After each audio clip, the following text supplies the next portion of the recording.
When I heard of Jay's passing earlier this week, I offered to preach on a different topic, something related to grief and grieving, but in communication with some of your leaders, I thought that it might be appropriate to preach on nonviolence, given Jay's tremendous witness on behalf of peace and justice over the years, sometimes on his own, I guess, on the corner out there, and sometimes with others. And this is a time in our society for promoting peace and standing against all manner of things as well.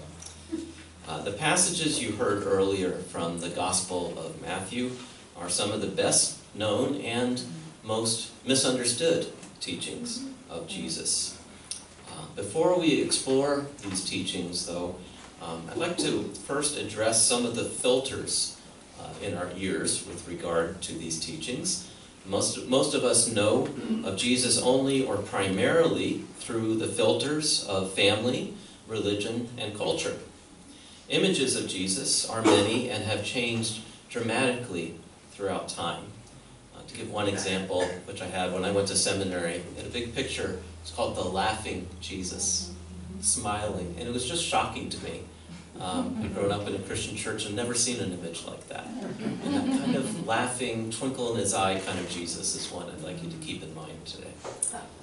Now, for many years, scholars in a group called the Jesus Seminar have engaged in a search for the authentic words of the historical Jesus of Nazareth.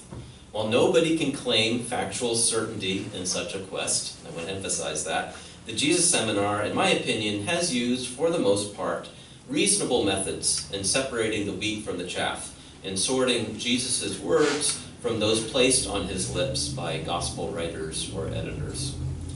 Since the Gospels were written over 40 to 70 years after Jesus' death, a lot of people don't realize the letters of Paul were actually written first, the scholars favor those quotations that were easy to memorize, that is, short and catchy aphorisms and parables, often playing on well-known sayings that the audience would have already known. They also favor sayings that appear in multiple sources, and particularly those that run against the grain of the gospel writer or editor's agenda. So sayings that the author or editor obviously felt compelled to include because they were widely associated with Jesus. Didn't necessarily want to include them, but felt compelled. Now, have no fear, this will not be a lecture on biblical studies. What I would like you to hear is this. When the scholars use these and other methods to determine the words of the historical Jesus, they found a collection of parables and aphorisms that, when studied together as a group, to speak from a distinct and compelling voice.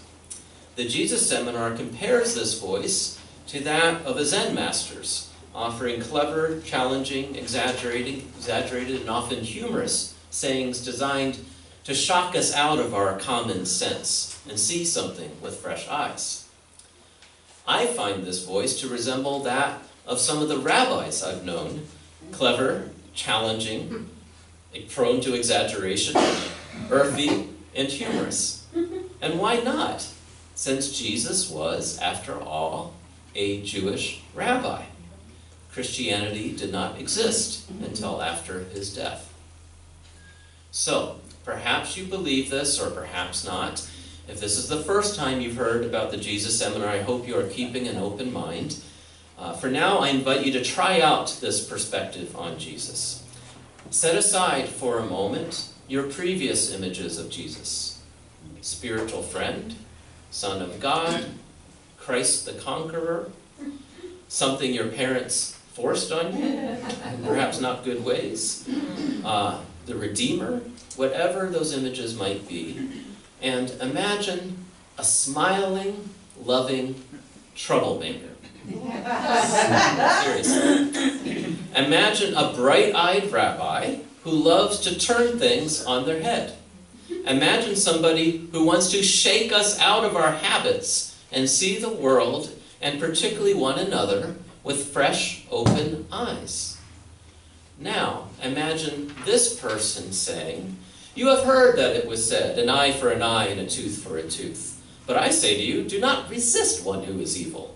And if anyone strikes you on the right cheek, turn to him the other also. And if anyone would sue you and take your coat, let him have your cloak as well. And if anyone forces you to go 1 mile, go with him 2 miles." Quote. We tend to hear these words like these as moral commands from a godlike figure, if not simply from God. We tend to hear the King James Version, "Thou shalt not resist evil." But perhaps it should sound more like this: don't fight back. It makes things worse. I know an eye for an eye is the law, but is the law making anything better? Don't get caught up in the cycles of violence. And since this is so hard to do, why don't you get started by doing the complete opposite of what you tend to do? This is the tone I believe we can best hear the famous line, "But if anyone strikes you on the right cheek, turn to him the other also."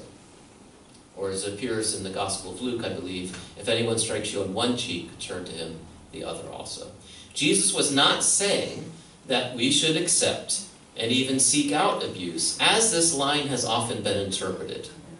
And I'd like to point out that I've heard supposedly fundamentalist ministers, people who say they accept every word in the Bible as God's word, say things like, I heard this on the radio around the time of the first Iraq War, "We can't just turn the other cheek." I heard this on the radio and yelled back, "You can't? You can't do precisely what Jesus told us to do?" Now first, the minister misunderstood Jesus as commanding us to be completely passive in the face of abuse, thus enabling perpetrators. But second, the minister completely disregarded what Jesus said and advocated for in response. He advocated, the minister advocated for a violent response, which goes completely against what Jesus was teaching. So Jesus was not telling us to simply accept abuse, to be a victim.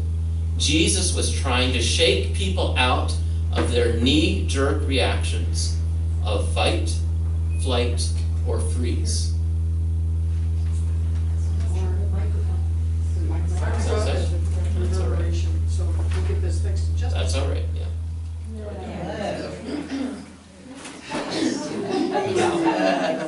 There are forces in the universe that keep us from hearing the prophetic words of Jesus.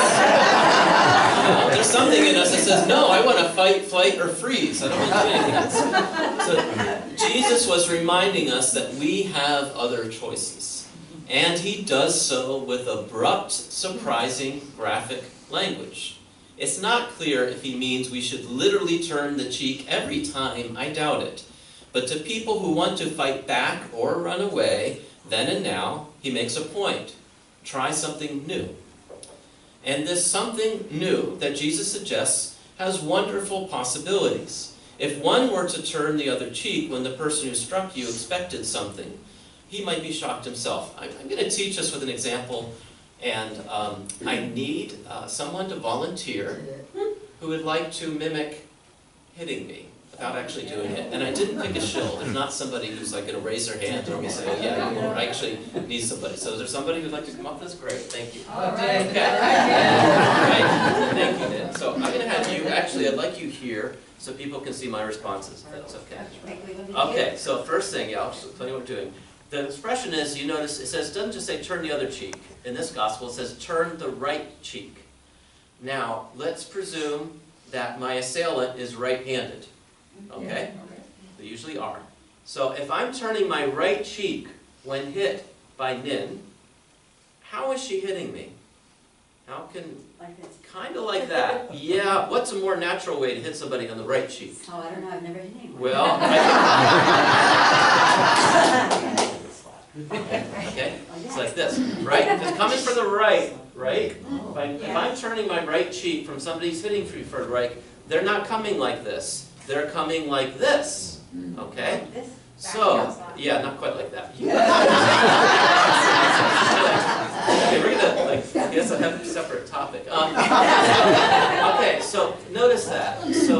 right cheek. So what do we know? What's the difference between like somebody hitting like this and somebody going like that? Respect. Anybody? Punishment. Pardon? What? I don't. Like Aikido. Aikido? Yeah, okay, we're talking 2,000 years ago. We don't know whether we're No, Aikido. Like punishment versus attack. Punishment versus attack. So think in Jesus' time, okay, there were slaves and masters. There were also men and women who might take place, as there are now in different places, okay? So when somebody's turned the right cheek, that's a backhanded slap. Let's say we're in a village. That's somebody publicly putting somebody in their place, who they see as below them, okay? So Nin is the slave, the master, and I'm the slave. Or you're the rich person who I owe lots of money to, and I'm the lowly peasant, you know, who maybe has leprosy, except you wouldn't be hitting me then, but, you know, something like that. So, here's what I do. Go ahead. You do it. Okay? What does everybody expect me to do? Cower. Cower. Something like that. Okay, go ahead and do it. Here's what I do. Oh, I can't hit you that way. No, I have you to come can. this way. Yeah. So what am I challenging you to do? Change. To face Change. Change. I'm saying, Stop. no, you're not going to rebuke me. If you want to do it again, you have to actually hit me. Oh, okay. Okay? Difference. I'm also doing something surprising, so you can sit down for a second then, thank you. So, hope people could hear that. So, the second is saying, first of all, I'm not cowering. I think it would come with eye contact. Turn the other cheek. It's a dignified kind of thing. And it's saying, no, I don't accept your punishment. If you're going to do that again, it has to be an outright hit. And everybody around it is going to see this as an assault. Okay? So, interesting. So Jesus is saying, don't fall into any of the standard roles in the drama of violence. Okay? Don't be the victim. Don't be the avenger. Don't be the champion, the perpetrator. Don't be the collaborator or the bystander. Disrupt the cycle of violence with something so unexpected, it almost could be comical. You know? A person who's not supposed to stand up for themselves doing it that way, there might be some snickers from people watching. So introduce a new role for which the other has no label. So surprise him or her, although it's usually him. Look him in the eye. Get him to know you not as a victim or an object, but as a human being, an individual who has just made a choice. Invite him to become not a perpetrator, but now a free person who can respond with a choice. Assail me or not. So Jesus continues, and if anyone would sue you and take your coat, let him have your cloak as well. Gosh darn it, I left my coat in the car. Okay, so, but I'll just mark this. Jesus advises a surprise tactic. So, cultural context here.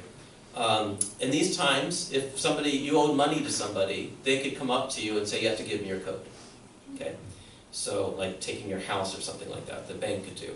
So, imagine a merchant walks up to a peasant debtor in a first century Palestinian marketplace and says, pay up or I'll take your coat. Again, people are watching. The peasant responds, not by begging for more time or running away or meekly giving over the coat, but by handing over his coat and then taking off something else and handing it. In the Gospel of Luke version, it's his shirt. Jesus says, if somebody dares take your coat, take off your shirt as well. So, what would be the effect of a peasant debtor stripping down and handing over his clothes to a merchant bullying him for repayment of debts he can't possibly afford? People would notice this. Maybe they'd laugh a little, even chiding the merchant. Okay. So in these few lines is the essence of nonviolent resistance. Turning the other cheek is a tactic that aims to strike the conscience of the perpetrator. Done with the right attitude at the right time, it makes it difficult for the perpetrator to see you as an object, as a victim. You become a subject, a human being. Turning the right cheek in a culture that allows limited physical assaults as a legitimate means of oppression is challenging the system as well. It's providing a model for other peasants.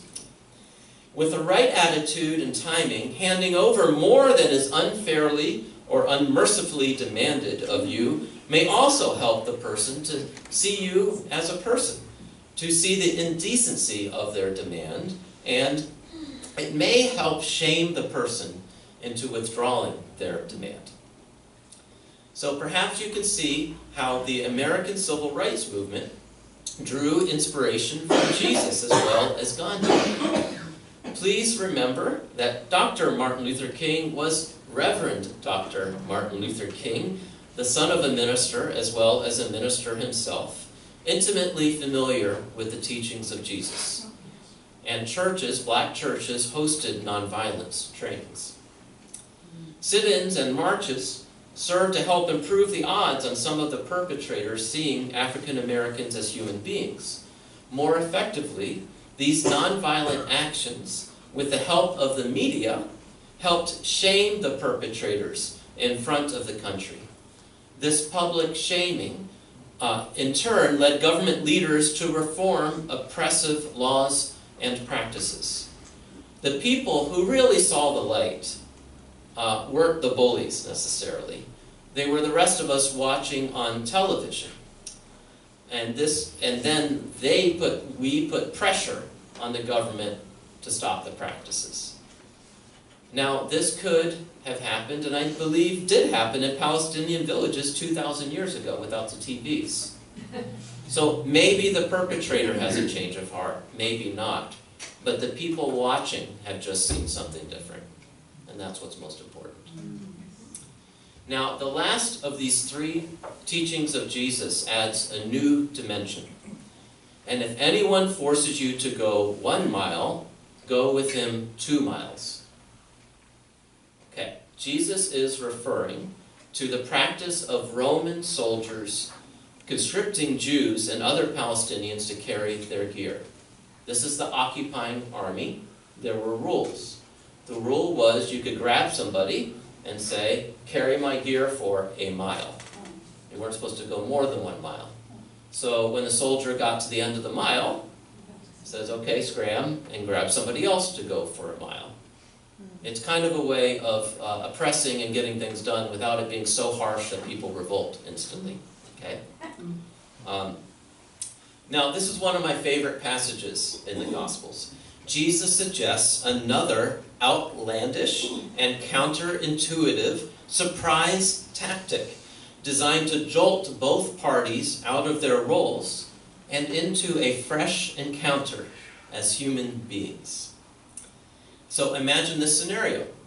An occupying Roman soldier demands that a Jewish person on the street carry his gear for 1 mile, as the law allows. At the end of that mile, the soldier says, okay, scram, and looks for someone else. But then the Jewish person says, that's okay, sir. I'd be glad to carry your gear another mile. Huh. Imagine the soldier's surprise. As with turning the other cheek and handing over more clothes than was demanded, this offer would catch the other person off guard and invite a non-scripted encounter between two human beings. But this third example is different. The third example of loving our enemies is different from the other two. It is not designed to stop the behavior, at least not immediately. The best immediate result of turning the other cheek is the other person lowering their fists. The best outcome of offering additional clothes to someone who demands your coat is their being shamed into withdrawing the command. But here, the best outcome is not the soldier withdrawing the command, for that has already been followed. The best outcome is the Roman soldier and the Jewish conscript walking together for that 2nd mile.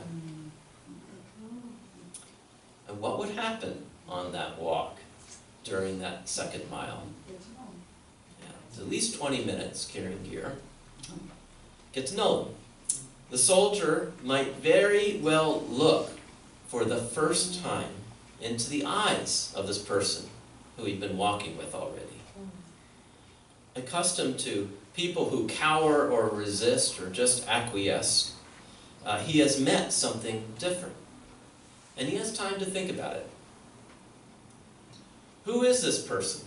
The soldier might wonder. He might ask, why are you doing this? Are you traveling in this direction? These questions are openings. And this is what Jesus was after. Openings through the walls that separate us. Gentile from Jew, clean from unclean, oppressor from oppressed. Condemned adulterer from would-be stone thrower.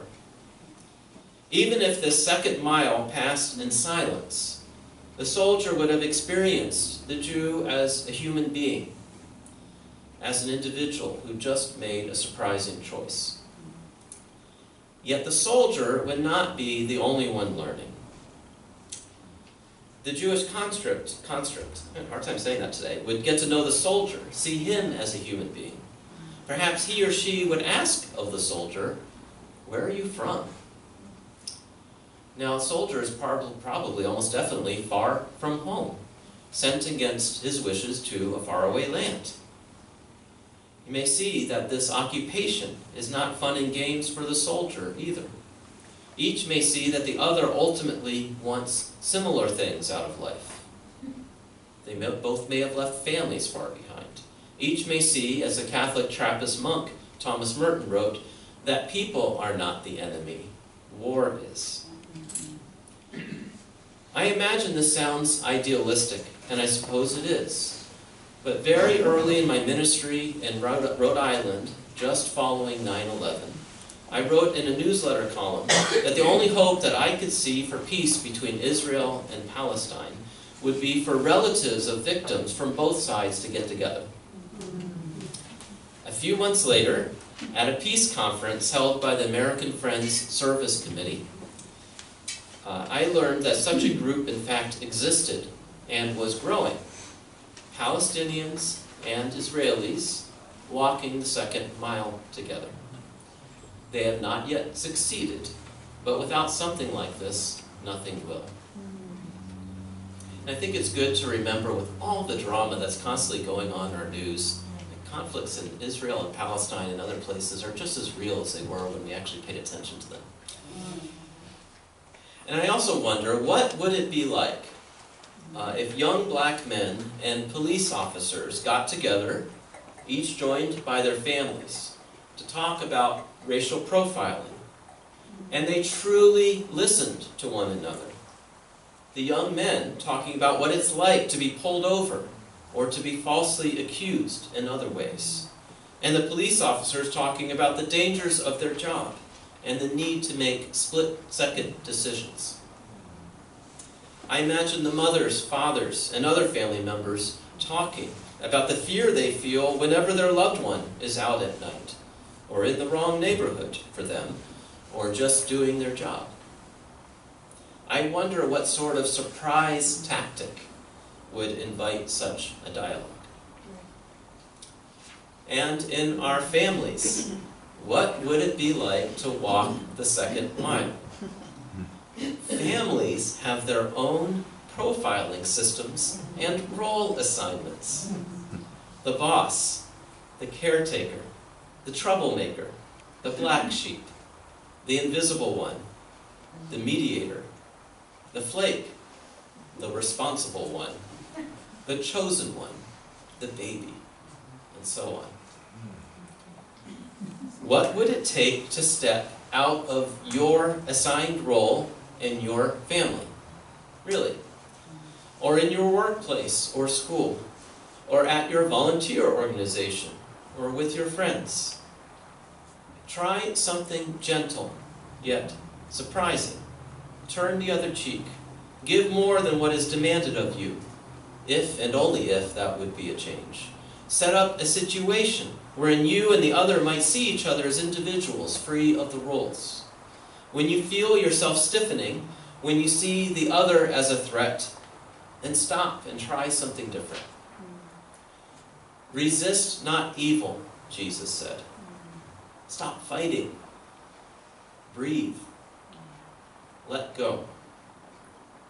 Do something out of character. Step out of your role. In so doing, you invite others to step out of their role too. Love your enemies, he said. Step back. See them as human. Walk the second mile, he said. Find a way to share the same space without being enemies. Allow silence to heal you. When the time is right, ask a question. Surprise them with your humanness, and perhaps you'll be surprised by their humanness as well. Amen.